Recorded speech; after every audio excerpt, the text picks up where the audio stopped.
Assalamualaikum warahmatullahi wabarakatuh. Alhamdulillahi rabbil alamin. Wabihi nasta'in wa ummuhu dunyawatin. Wassalatu wassalamu ala asrafil anbiya'i wal mursalin Sayyidina Muhammadin wa ala alihi wa sahbihi ajmain, amma ba'du. Sahabat beriman yang dirahmati oleh Allah Subhanahu wa ta'ala, pada kesempatan kali ini kita akan membahas siapakah Imam Al-Mahdi yang muncul di akhir zaman. Tonton sampai selesai agar kita semua paham. Jadikan video ini untuk pembelajaran bagi kita untuk menambah wawasan. Silahkan, selamat menonton.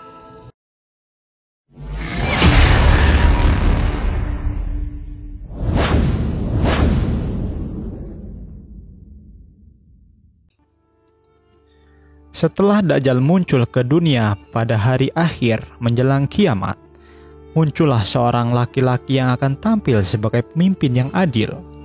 Ia akan memimpin umat Islam untuk menumpas Dajjal sang perusak. Siapakah Imam Mahdi sebenarnya?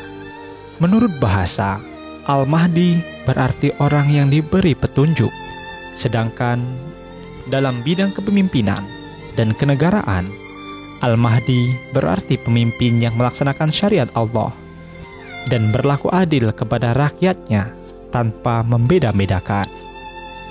Bila kita menilai pemimpin yang adil berdasarkan makna ini, kita banyak temukan pemimpin-pemimpin adil yang diberi petunjuk oleh Allah. Pemimpin dengan kriteria seperti ini banyak ditemukan sepanjang sejarah keemasan Islam. Mereka semua dapat dikategorikan Al-Mahdi sebab mereka memimpin berdasarkan syariat Allah dan menegakkan keadilan di muka bumi. Tetapi yang dimaksudkan dalam pembahasan ini adalah Imam Mahdi yang keluar dari akhir zaman bersamaan dengan turunnya Isa Al-Masih. Nama Imam Mahdi yang diberitakan Rasulullah SAW akan muncul di akhir zaman adalah sama dengan nama Rasulullah SAW, yaitu Muhammad. Begitu pula nama ayahnya sama dengan nama ayah Rasulullah SAW, yaitu Abdullah.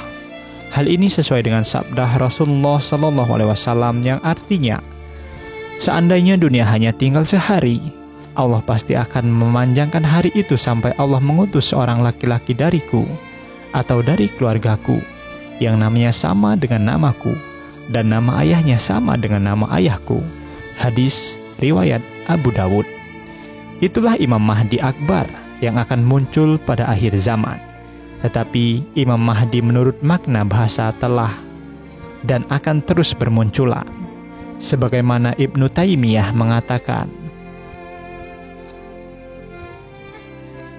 Imam Ahmad di dalam salah satu dari dua riwayat darinya dan riwayat lain berpendapat bahwa Umar bin Abdul Aziz termasuk Imam Mahdi atau para pemimpin yang mendapatkan petunjuk.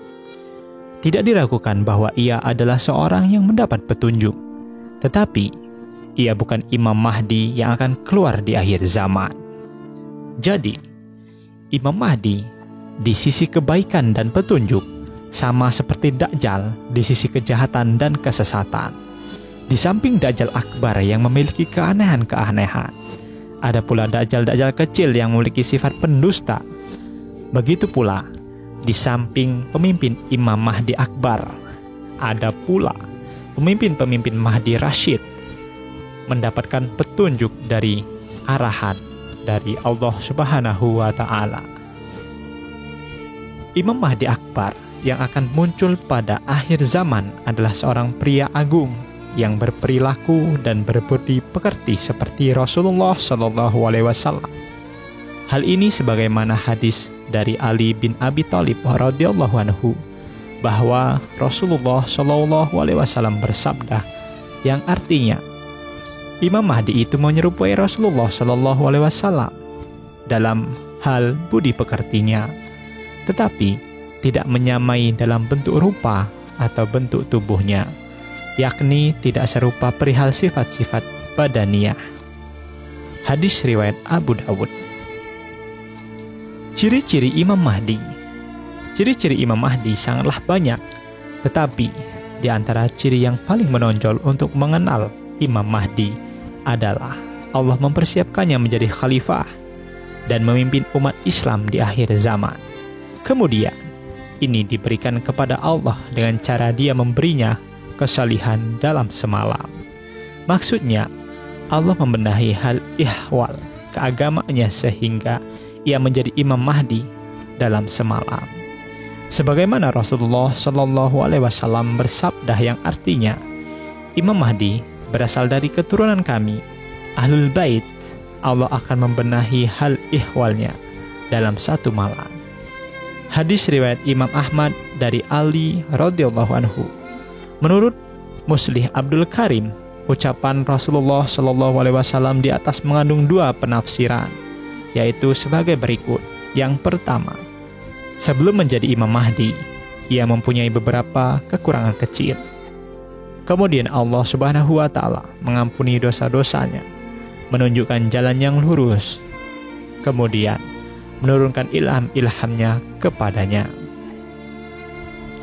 Yang kedua, Allah Subhanahu wa Ta'ala memberinya kesiapan untuk menjadi khalifah Allah dan memimpin umat Islam dalam menghadapi huru-hara dan peperangan terakhir. Abdul Karim menambahkan bahwa keahmadian bukan merupakan usaha Muhammad bin Abdullah dan bukan pula merupakan permintaan darinya. Bahkan, ia sendiri sama sekali tidak tahu bahwa Allah Ta'ala akan mengislahnya dalam waktu satu malam. Kemudian, kaum tersebut membaiatnya di Ka'bah, sedangkan ia sendiri tidak menyukai baiat itu. Begitu juga, kedatangan Imam Mahdi merupakan ketentuan Allah yang telah tertulis di Lauhul Mahfuz. Jadi, ia pasti datang di akhir zaman, sama seperti kemunculan Dajjal, Ya'juj dan Ma'juj, dan Isa bin Maryam. Adapun di antara ciri-ciri fisik yang dijelaskan di dalam hadis adalah sebagai sabda Rasulullah Shallallahu Alaihi Wasallam yang artinya, Imam Mahdi berasal dari keturunanku, berkening lebar, berhidung panjang dan mancung.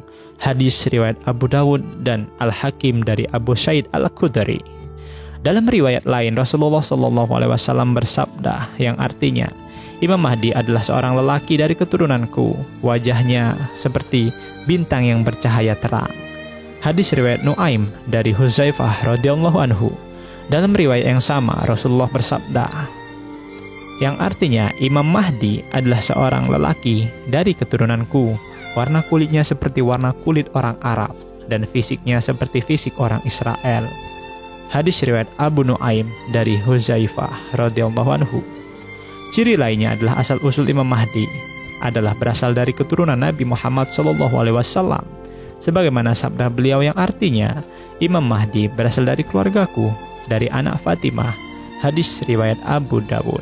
Rasulullah SAW juga bersabda yang artinya, hari kiamat tidak akan terjadi sebelum seorang lelaki dari Ahlul Baitku memimpin, namanya sama dengan namaku. Hadis riwayat Ahmad.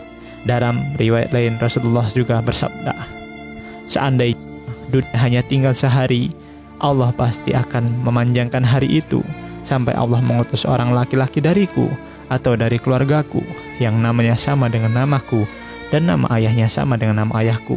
Hadis riwayat Abu Dawud.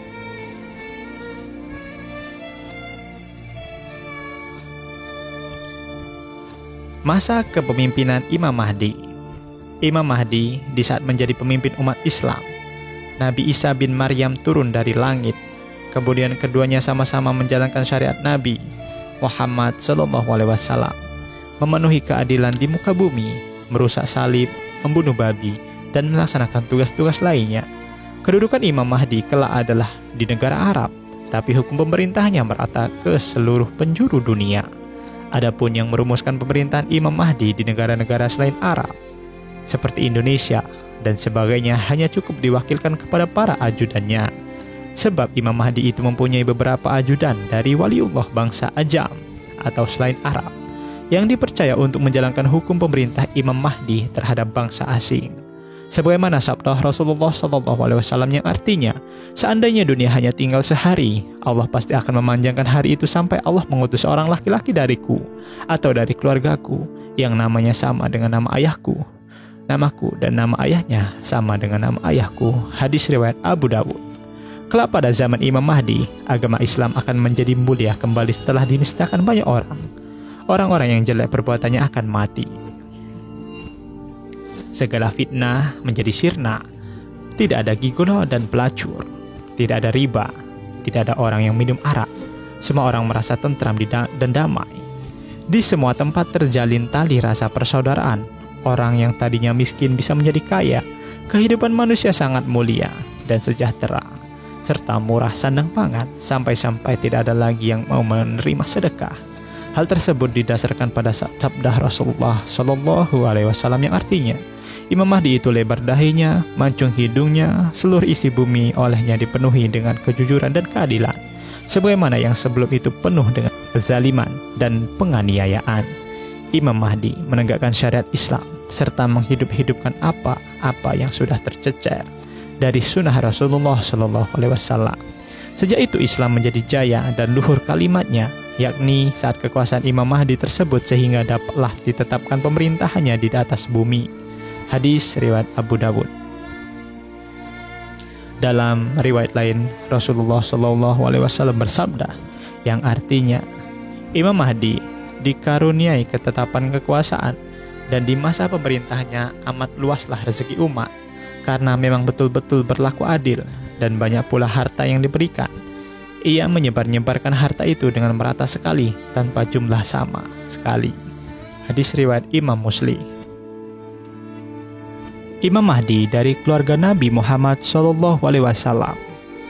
Banyak pendapat yang mengatakan bahwa Imam Mahdi adalah seorang laki-laki dari keluarga Rasulullah SAW, dari anak cucu Hasan bin Ali yang keluar di akhir zaman saat dunia dipenuhi ketidakadilan dan kezaliman. Lalu ia mengisinya dengan keadilan. Mayoritas hadis pun menunjukkan hal ini. Keberadaan Imam Mahdi berasal dari keturunan Hasan memiliki rahasia yang lembut, yaitu Hasan radhiyallahu anhu menyerahkan kepemimpinan kepada Muawiyah bin Abu Sufyan pasca perang Siffin demi kemaslahatan umat Islam. Karena itu Allah memberi keturunannya kekhalifahan yang menjamin keadilan yang memenuhi dunia.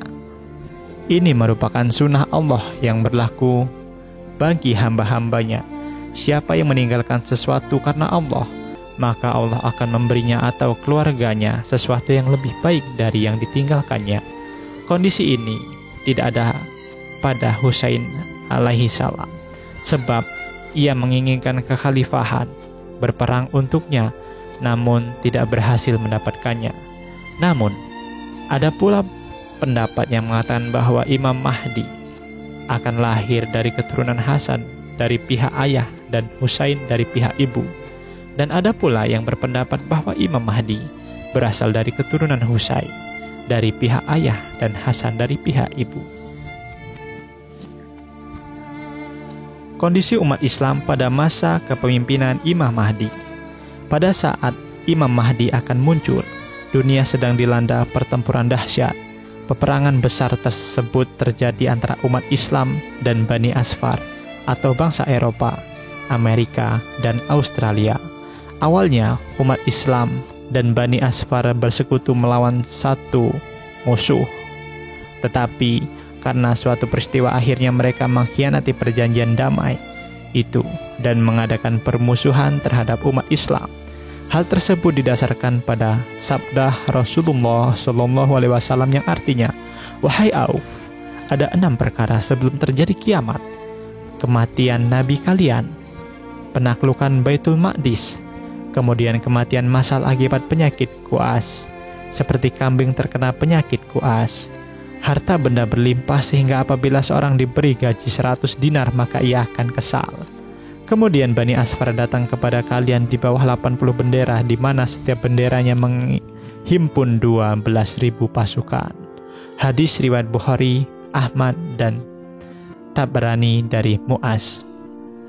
Dalam riwayat lain dikatakan yang artinya, "Dan terjadi perjanjian damai di antara kalian dan Bani Asfar. Kemudian mereka mengkhianati kalian. Lalu mereka mendatangi kalian dengan kekuatan 80 bendera, di mana setiap bendera menghimpun 12.000 pasukan." Hadis riwayat Bukhari. Adapun kisah pengkhianatan tersebut secara detail dikabarkan dalam hadis berikut, yang artinya, kamu akan berdamai dengan bangsa Rum dalam keadaan aman. Kemudian kamu dan mereka akan memerangi suatu musuh dari belakang mereka, dan kamu akan menang, mendapatkan harta rampasan, dan pergi dengan selamat sehingga tiba di sebuah padang rumput yang luas dan berbukit-bukit. Maka seorang laki-laki dari kaum salib mengangkat tanda salib seraya berkata, "Salib telah menang." Lalu seorang laki-laki dari kaum muslimin berkata, "Sebaliknya Allah lah yang menang." Lalu keduanya bergulat di antara mereka. Lalu orang muslim itu cepat meraih salib mereka, lalu memecahkannya. Kemudian orang-orang Rum itu menyambar pecahan salib itu dan membunuhnya. Kemudian orang-orang muslim menyambar senjata-senjata mereka dan berperang. Lalu Allah Azza wa Jalla memuliakan sisa kaum muslim itu dengan kesyahidan. Lalu orang-orang Rum berkata kepada teman Rum itu, "Kami telah membalaskanmu terhadap orang Arab itu." Lalu mereka berkhianat, menghimpun kekuatan, dan mendatangi kalian di bawah 80 bendera, di mana di bawah tiap-tiap bendera terdapat 12.000 orang tentara. Hadis riwayat Bukhari Muslim. Dalam pertempuran tersebut, umat Islam mengalami kekalahan hingga hanya tersisa dalam jumlah yang sangat sedikit. Akhirnya, mencari perlindungan ke Mekah dari keberkahan Ka'bah. Kemudian, datanglah pasukan kiriman dari arah Syam untuk mengejar mereka yang tinggal sedikit. Namun, justru mereka dibenamkan Allah di sebuah padang pasir bernama Baida. Hal ini sesuai dengan riwayat Sahih dari Aisyah radhiyallahu anhu, yang artinya, tubuh Rasulullah Shallallahu Alaihi Wasallam bergetar saat tidur. Lalu kami bertanya, "Ya Rasulullah, apakah yang terjadi di dalam tidurmu? Sesuatu yang belum pernah kamu lakukan." Beliau menjawab, "Heran, ada sekelompok umatku menuju Ka'bah untuk mengejar seorang laki-laki dari Quraisy yang mencari perlindungan di Ka'bah. Hingga ketika mereka tiba di Baidah, sebuah padang pasir, mereka dibenamkan. Maka kami bertanya, 'Ya Rasulullah, jalan itu dilalui bermacam-macam orang?' Beliau menjawab, 'Benar, di antara mereka ada yang sengaja pergi untuk berperang, ada yang dipaksa pergi berperang, dan ada yang sedang dalam perjalanan. Mereka binasa dalam satu waktu dan tempat yang sama, sedangkan mereka berasal dari arah atau niat yang berbeda-beda. Allah akan membangkitkan mereka pada hari kebangkitan menurut niat mereka masing-masing." Hadis riwayat Muslim. Pada saat kondisi seperti itu, Allah memberi mereka pertolongan dengan memunculkan pimpinan atau pemimpin yang akan memenuhi dunia dengan keadilan. Kisah pengangkatan Imam Mahdi dimulai dari perselisihan kaum muslimin ketika seorang khalifah meninggal mengenai siapa yang akan menggantikannya. Lalu tiba-tiba ada seorang lelaki Quraisy datang dari Madinah menuju Mekah untuk mencari perlindungan dari Ka'bah. Selanjutnya, mereka mendatangi orang ini dan membaiatnya di antara rukun Ka'bah dan makam Ibrahim alaihi salam. Sebagaimana sabda Rasulullah Shallallahu Alaihi Wasallam yang artinya, akan terjadi perselisihan ketika seorang khalifah meninggal. Lalu keluarlah seorang laki-laki dari penduduk Madinah pergi ke Mekah. Maka orang-orang Mekah menemuinya dan membawa laki-laki tersebut dengan paksa.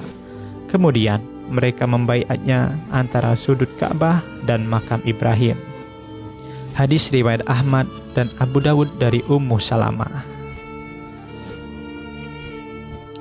Pertanda yang paling penting untuk mengetahui Imam Mahdi adalah terbenamnya pasukan musuh umat Islam di Baidah. Sebab peristiwa itu bersamaan waktunya dengan baiat umat Islam terhadap Imam Mahdi. Pada saat itulah kaum muslimin tahu yang mereka baiat itu adalah Imam Mahdi. Inilah Imam Mahdi yang menjadi pertanda dekatnya hari kiamat.